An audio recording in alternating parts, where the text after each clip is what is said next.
Can you predict if a woman is capable of a vaginal orgasm just by looking at her? Today, we're going to talk about orgasms, particularly orgasms that come from vaginal stimulation. Now, if you're new here, you might not know this, but 85% of women need clitoral stimulation to climax. This means that only about 15% of women can climax from vaginal stimulation alone. So it's actually relatively uncommon for the majority of women, and most will need clitoral stimulation as well as vaginal stimulation sometimes for climax to occur. Now, what if I told you that maybe there is something to the way a woman carries herself that might indicate if she can have a vaginal orgasm or orgasm through vaginal penetration? Well, a Belgian study wanted to figure this out. So they recruited 20 healthy Belgian women, half of whom reported experiencing vaginal orgasms and half of who did not. Now, again, this is self-report. They filmed the women walking on the street without the women knowing why they were walking on the street or why they were being filmed. Then they had sexologists watch the video and try to guess which women were able to climax from penetration alone. And you won't believe this, but the sexologists were able to correctly identify which women had vaginal orgasms 81% of the time. They found that these women who had a history of vaginal orgasm tended to have a more fluid, sensual, or energetic and free gait.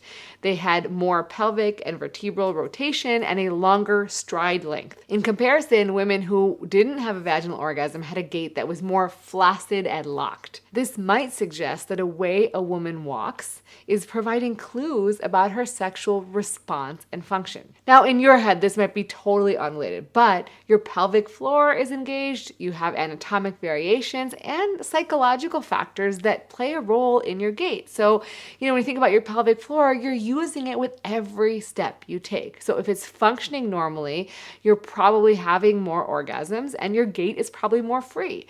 Also, if you're psychologically feeling more confident, you may find that you're able to have orgasms more often and you're also more confident when you walk. Again, this is a small study, but I thought it was so interesting that something that we do in private might actually translate to how we carry ourselves in real life. Now, next up, researchers found that looking at a female's anatomy might explain why some women have vaginal orgasms easier than others. And this area that they looked at also includes the area that we all know as the G spot or the G zone. It's located on the top side of the vagina or the anterior vaginal wall.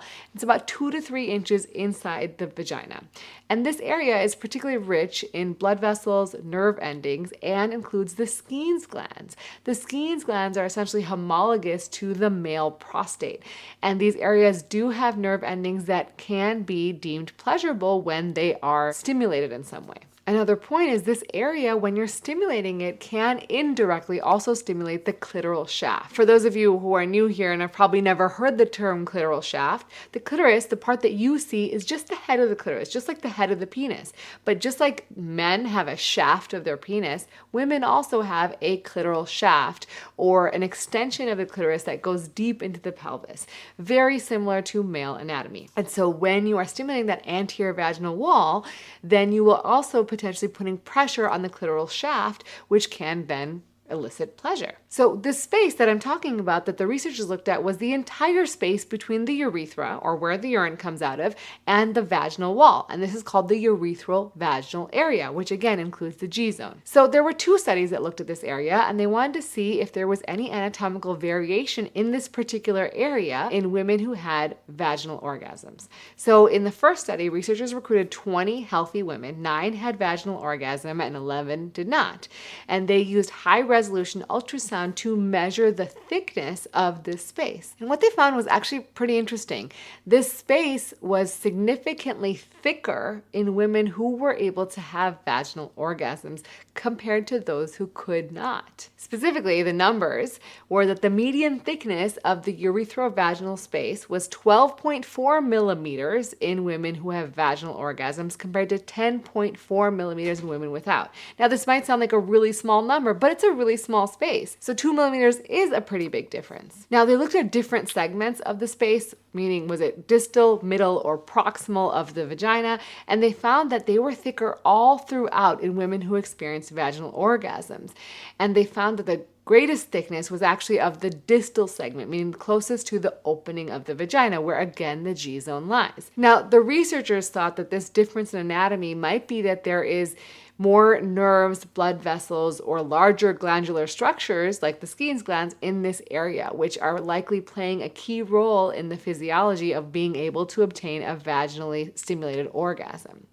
Women who have a thicker space probably have more clitoral tissue as well, and more glands and more nerve endings embedded in the anterior vaginal wall. And this allows for more direct stimulation during intercourse. So this brings us to the next study, which looked at an even closer look using 3D ultrasound and Doppler imaging of the urethrovaginal space. And so Doppler imaging actually looks at the blood flow using ultrasound in this space. This particular study included 39 healthy young women aged 24 to 30 years of age, and 19 of them had vaginal orgasms and 20 did not. And so the 3D imaging showed that the structures within that space have, again, a gland-like appearance with very small blood vessels feeding into them. And interestingly, the total volume of these structures was significantly larger in the women who experienced vaginal orgasms, which was 0.59 milliliters on average compared to 0.26 milliliters in women without vaginal orgasms. That's more than double the size. And also the length of the space was also longer. The researchers also found that the volume of these structures was correlated with some other things. So it was also correlated with how long it had been since the woman's last sexual intercourse, as well as how much testosterone and androstenedione she had in her blood work. So what does that mean? Well, if she's had more time since the last time she had sex, she has more volume in her glands probably, which are located in that space. And so that makes sense. In terms of testosterone and androstenedione, it's possible that these structures are also hormonally sensitive. So women who have higher levels of testosterone might have more volume in these areas. They did not see a difference, however, in the average testosterone levels overall in both groups, as well as the difference in blood flow between these two groups. One, I think it's really nice to think that this is probably anatomical. So the reason some women are more sexually responsive to vaginal penetrative sex are likely because their anatomy is different. Now, there's obviously other factors with how people walk that may be psychological and pelvic floor related that could also play a role in this as well and might actually help women feel more comfortable and confident in general with sexual activity. Thank you guys so much for joining me today. If you guys love this, please make sure to subscribe and share this channel with anyone you think might find value in it, because it means so much to me. If you share on social media, I would love to see it. Make sure you tag me. I'm on all the platforms as @Rena Malik MD. And as always, I'm going to take care of yourself because you're worth it.